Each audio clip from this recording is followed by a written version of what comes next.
My name is Michael Seifert. I'm the founder and CEO of Public Square.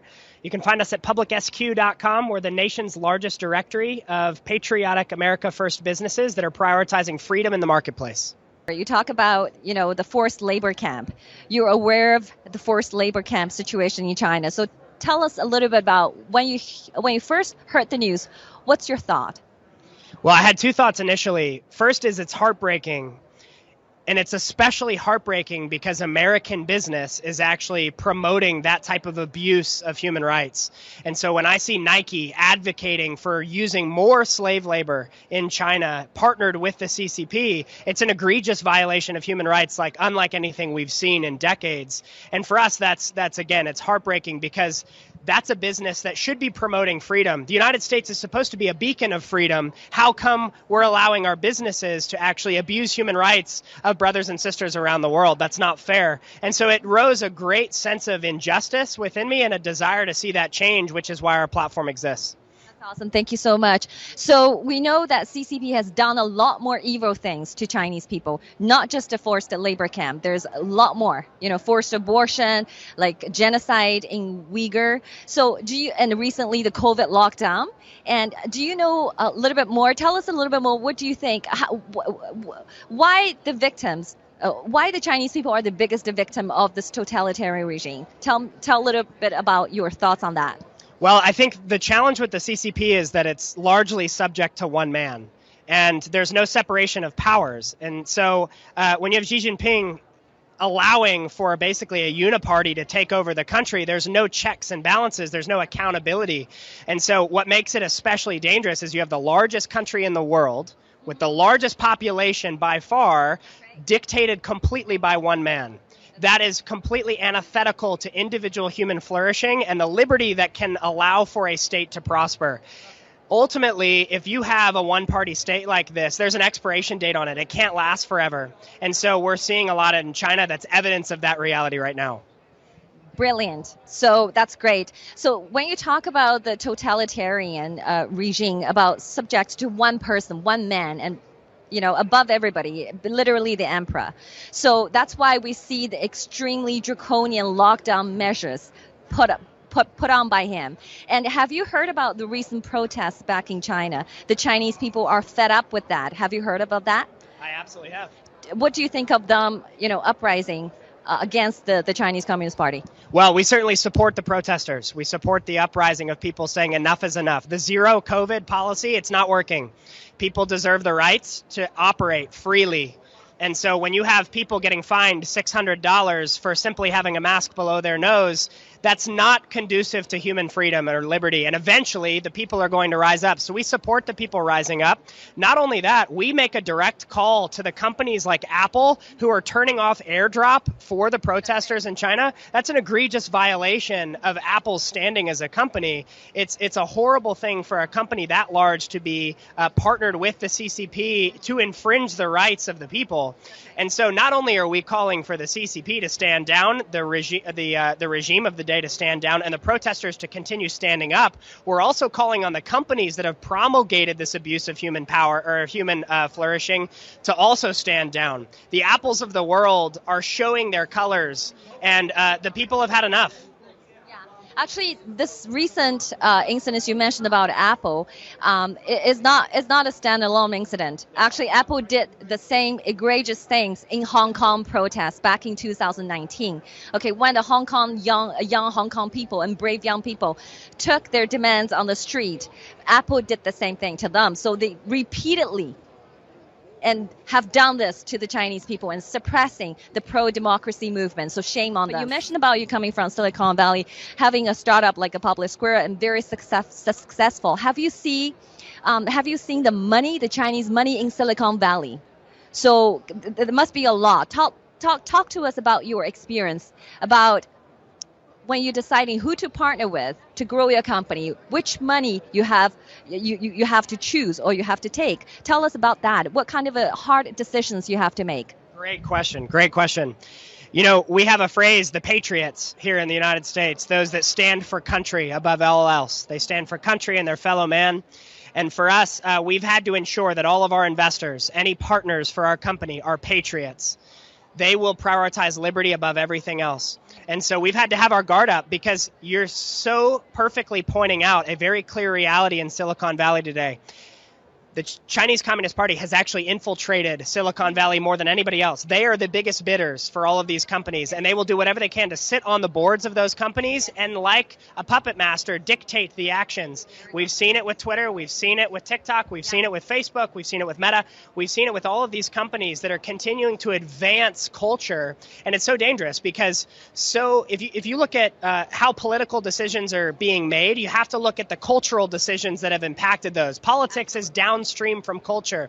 Social media platforms influence the culture so strongly, especially the minds of the next generation. So when the CCP is sitting people on a board so that they can influence the next generation and empower the bureaucratic state to weaponize their power against the American people and the people of the world, that's deeply dangerous. So for us, we have boldly actually come out as a tech company and have said, we are sworn enemies of the CCP.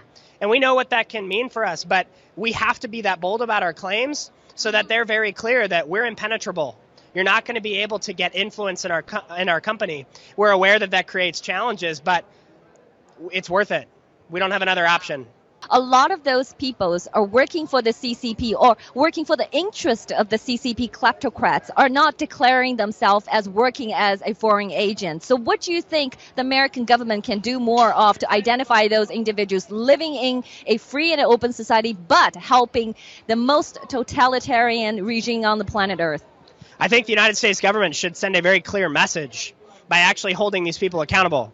So when we found out that Eric Swalwell, a U.S. congressman, was having relationships with a Chinese spy living here in the United States freely, and all he got was a slap on the wrist, it sends the very opposite message. It sends, you can do whatever you want here. If you want to take abuse of this country, go for it. That's the message that was sent. So my big message to the United States government is, if you actually want to curb these abuses of our nation's security, you have to hold these people accountable. Eric Swalwell should not be serving in Congress. Harvard professors that we found out were selling secrets to the Chinese government should not still have jobs. These people should be extradited. And so for us, we think that the message is very clear. If you actually want to curb this behavior, you actually have to prosecute it and hold it accountable. And if you don't, you're just paying lip service. You don't actually mean what you say when you're trying to instill accountability. Do you know any other ways that the CCP infiltrated the United States? There are many others. One that we're keenly aware of right now is in the world of small business. So what happens is that 70% of businesses in the United States that are run by baby boomers, which is the retiring generation right now in the United States, 70% of those businesses are actually selling in the next 10 years. That's over $10 trillion in assets that are up for grabs in small businesses. The greatest threat we face is that large-scale wealth management firms come around and they buy up those small businesses. Many of the board members of those wealth management firms have pledged their allegiance to the CCP. So when you have BlackRocks and Vanguards and these major wealth management firms buying up small and mom-and-pop restaurants in this major wealth transfer, that puts the United States and consumers of the world at major risk. And what do you see here? Because you've checked with us and you've checked the booths, and what do you see the information here? What do you think about them? There's one word that comes to mind, and it's bravery. I'm inspired by the bravery. We were talking before this segment about how China should serve as an example for the rest of the world of two things. One thing, how dangerous it is for a uniparty to overtake an entire state led by one man who does not care about personal freedoms. That's the first message. So people should recognize, hey, I need to make sure my government doesn't do the same thing. The second big takeaway for me is for those that are standing up boldly and bravely like you are and like this organization is, keep going because you're inspiring the rest of us around the world. Continue to stand for freedom at all costs. It's calling me to a higher standard in my own pursuit of personal liberty, and so I thank you for that. Oh, thank you. That's really appreciated.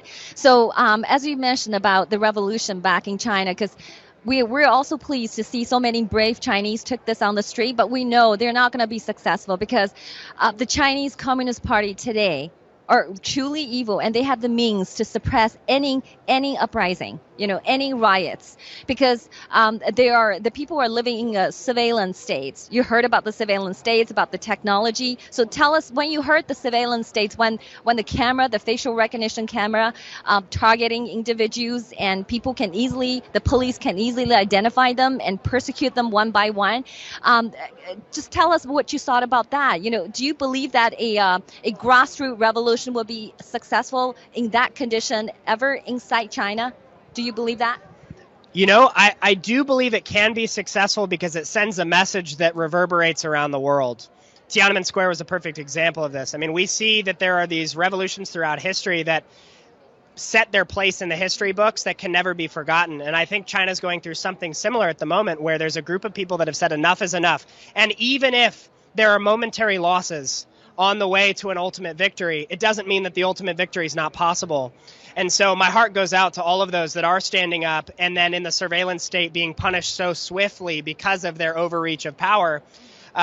But that doesn't change the opportunity at hand, which is to send a very loud and clear message to Xi Jinping and the entire CCP that the people have had enough, and that the world is behind the protesters. We stand with those that are standing up. And if they weren't to continue standing up, we wouldn't see those stories.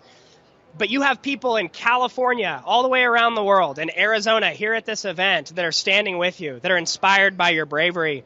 And so I think that a victory is possible. And I think also it's for the sake of China's future, it's necessary. China is heading toward a population collapse, this forced abortions on people, the slave camps for Uyghur Muslims. It's not sustainable.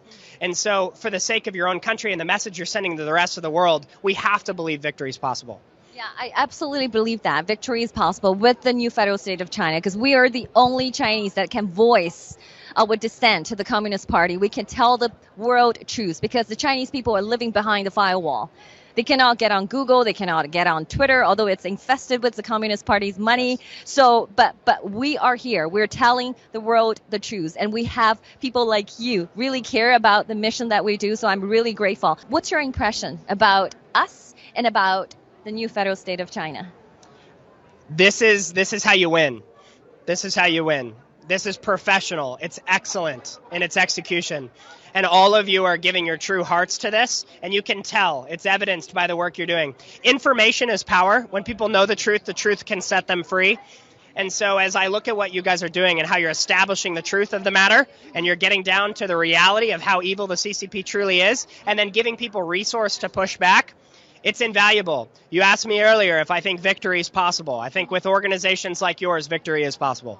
Okay. So finally, maybe 1 minute, there's a lot of people watching the live stream, and they may be living inside the mainland China, or they're living around the world, the diaspora, the Chinese diaspora. What would you want to tell them about the mission that we're embarking on, which is taking down the CCP? Yeah.